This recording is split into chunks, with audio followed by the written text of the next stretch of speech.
கல்யாண பொண்ணுங்க அழைச்சிட்டு வரலையா? வந்துட்டு இருக்காரு.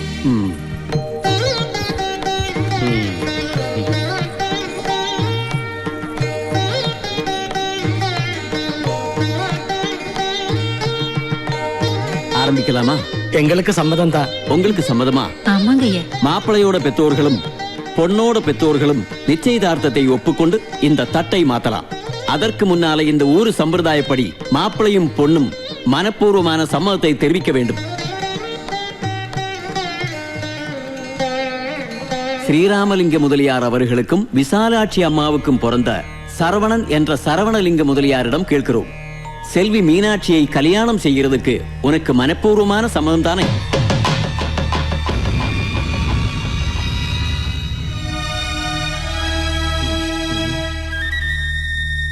சரவணா, சொல்லுப்பா. மீனாட்சியை மணமகளாக ஏத்துக்கொள்ள உனக்கு சம்மதம் தானே?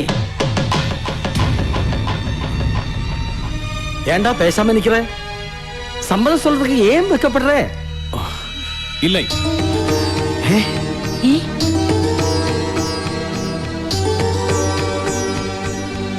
இந்த கல்யாணத்துக்கு மீனாட்சியை மணமகளா நிச்சயம் பண்ண எனக்கு சம்மதம் இல்லை. എന്താടാ നീ പറയുന്നത്? തമാശ പറയാനുള്ള സമയമല്ലത്. എന്താ ഈ കല്യാണത്തിന് നിനക്ക് സമ്മതമില്ലാത്തതിന്റെ കാര്യം എന്താ? വേറൊരാളുമായി രഹസ്യ ബന്ധമുള്ള ഒരു പെണ്ണിനെ എനിക്ക് വേണ്ട. അത് തന്നെ. സംഗതി ചളായിന്നാ തോന്നുന്നത്. അഡ്വാൻസ് ഇത്തിരി കയറ്റി വാങ്ങായിരുന്നു. എന്റെ മോളെ പറ്റി ഇല്ലാത്ത പറഞ്ഞാലുണ്ടല്ലോ. അവൾ കാര്യമായിട്ട് രഹസ്യബന്ധം ഉണ്ടെന്നാ നീ പറയുന്നത്. കണ്ണാലെ പാത്ത സാക്ഷി എന്നെ പറയും. മറിയണ്ണേ, எல்லோரும் என்ன மன்னிக்கணும். யாரா இருந்தாலும் நாட்டாம முன்னால செஞ்ச தப்பொப்புக்கொள்றதா நியாயம். ஆனா நான் சொல்ல நல்லா இருக்காது. மரதகம், சொல்லுங்கம்மா. நீ கண்ணால பார்த்து சொல்லுங்கம்மா.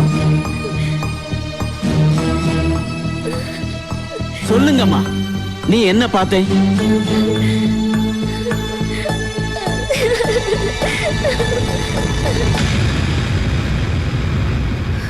ഞാൻ சொல்றேன்.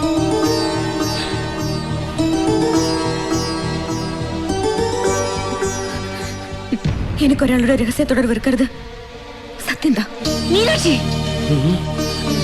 அம்மா என்னோட க்ஷமிக்கணும். சொல்லு, யார் அவன்?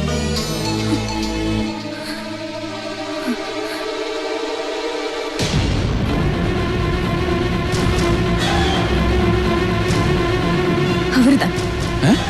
ഞാനും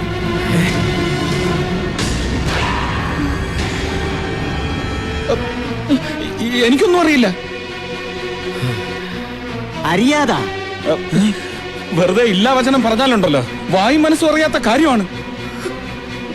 അറിയാത്ത കാര്യமா? எங்க ஊரு பொண்ண கெடுத்து விட்டு யாருக்கும் தெரியாம எவன் தலையிலேயாவது கெட்டி வைக்கலாம் நினைச்சிருக்கியா? ആര് കെടുത്തുന്ന്? ഞാൻ അത്രക്കാരനൊന്നുമല്ല. വെറുതെ അനാവശ്യം പറഞ്ഞുണ്ടാക്കരുത്. பெரிய யோக்கே, நீ எங்க காதல பூ வைக்க பாக்குறியா?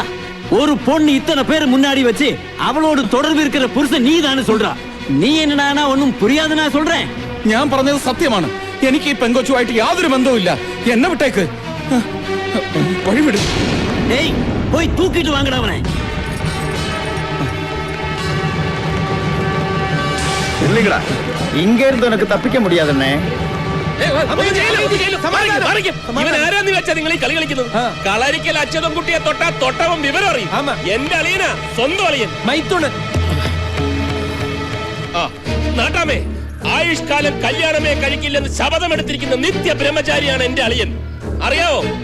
അങ്ങനെ ഒരു പെണ്ണിന്റെ മുന്നിലും അടിയറവ് പറയുന്നതല്ല ഈ മനസ്സ്.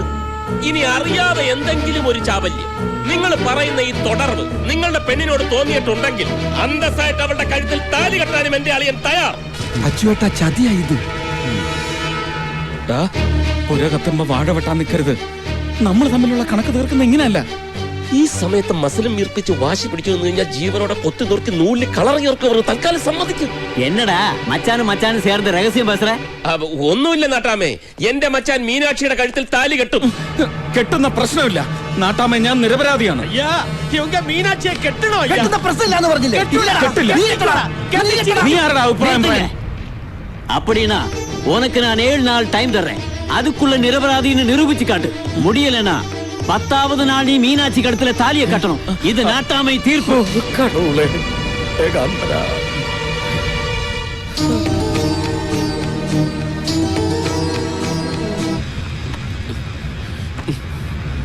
അല്ല, ആ മുതലയാരുടെ മോനെ കൊണ്ട് അവളുടെ കഴുത്തിൽ താലി കെട്ടിച്ച് നജീബിനെ കൊണ്ട് അടിയറവും പറയിപ്പിച്ചിട്ട് നിരപരാധിത്വം തെളിയിച്ചിട്ട് പോകുന്നല്ലേ നല്ലത്? നിരപരാധിത്വം തെളിക്കാൻ ഞാൻ എന്താ വല്ല കൊലപാതകം ചെയ്തോ? എങ്കിലെത്ര അന്തസ്സുണ്ടായിരുന്നു?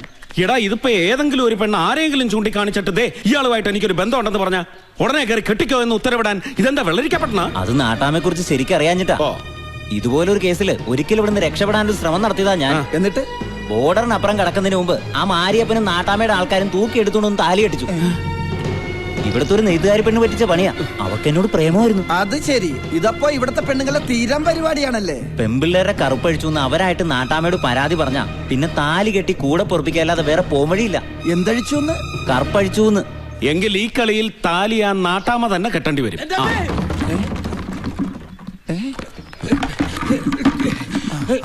ഞാൻ വെറുതെ കാറ്റ് കൊള്ളാനായിട്ട് ഇതുവഴി നടക്കാൻ ഇറങ്ങിയപ്പോ ഈ ടിന്ന് എന്നെ തട്ടിയിട്ടു. ഈ ടിന്ന് നിന്നെ തട്ടിയിട്ട്? അല്ല, ടിന്ന് എന്നെ തട്ടിയിട്ടാണോ ഞാൻ ടിന്നിനെ തട്ടിയിട്ടാണോ പറഞ്ഞിട്ട് കാര്യമല്ലോ. വീണത് ഞാനല്ലേ. ദാ വരുന്നു, അവിടെ വെയിറ്റ് ചെയ്യ. അച്ചുവേട്ടാ, അപ്പുറത്തെ കാറ്റ് കൊള്ളാൻ എന്തിനാ അവൻ ഇപ്പുറത്ത് വന്നത്? ഹലോ, ഇവന്മാരൊന്നും കിട്ടുന്നില്ലല്ലോ. ഇനി കല്യാണ മണ്ഡപം നമ്മൾ തന്നെ അലങ്കരിക്കേണ്ടി വരുമോ? പുതുമാപ്പിളെ കൊണ്ട് അലങ്കരിപ്പിക്കുന്നത് ശരിയല്ലല്ലോ. അതിന് മാപ്പിള ഏട്ടൻ തന്നെയാണെന്ന് ഉറപ്പിക്കാറായില്ലല്ലോ. എന്താ ഇത്ര സംശയം? നിരപരാധിയാണെന്ന് ഏട്ടൻ തെളിയിച്ചാലോ? തെളിയിക്കാനോ? ഈ പട്ടണമഠത്തിൽ നജീബ് ഇവിടെ ഉള്ളപ്പോഴോ കുറച്ച് പൊളിക്കും. പ്രശ്നങ്ങളൊന്നുമില്ലാതെ ഇതൊന്നും നടന്നു കിട്ടാൻ കാഞ്ചി കാമാക്ഷിക്ക് പട്ടസാരയും വിളക്ക് നേർന്നിട്ടുണ്ട് ഞാൻ. ഒരു പ്രശ്നം ഉണ്ടാവത്തില്ല. നിനക്കെന്ത് പറ്റി? ഒന്നും പറ്റിയില്ല, പറ്റാൻ പോണേ ഉള്ളൂ. അതെ, ഒന്നുമില്ല. നീ കേട്ടോന്നേ.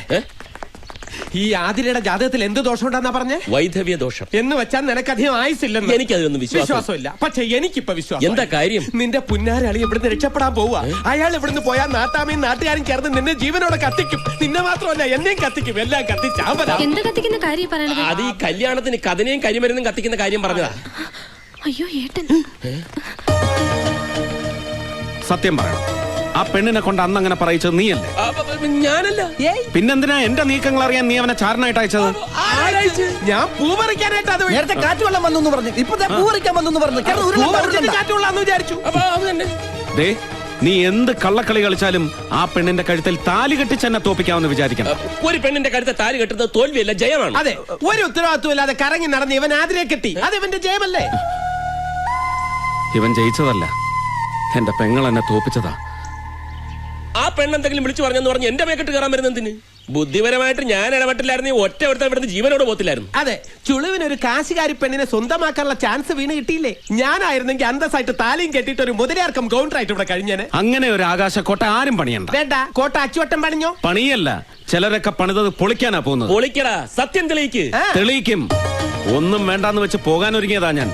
ഇനി ഇതിന്റെ സത്യം തെളിയിച്ചിട്ടേ ഞാൻ പോകൂ. നീയാണ് അവളെ കൊണ്ട് ഈ കള്ളച്ചൂത് കളിപ്പിച്ചതെന്ന് അവള് പറഞ്ഞ ഒരു ഇവന്റ് നടത്താൻ നീ ബാക്കിയുണ്ടാവില്ല. നീ ഉണ്ടാവില്ല.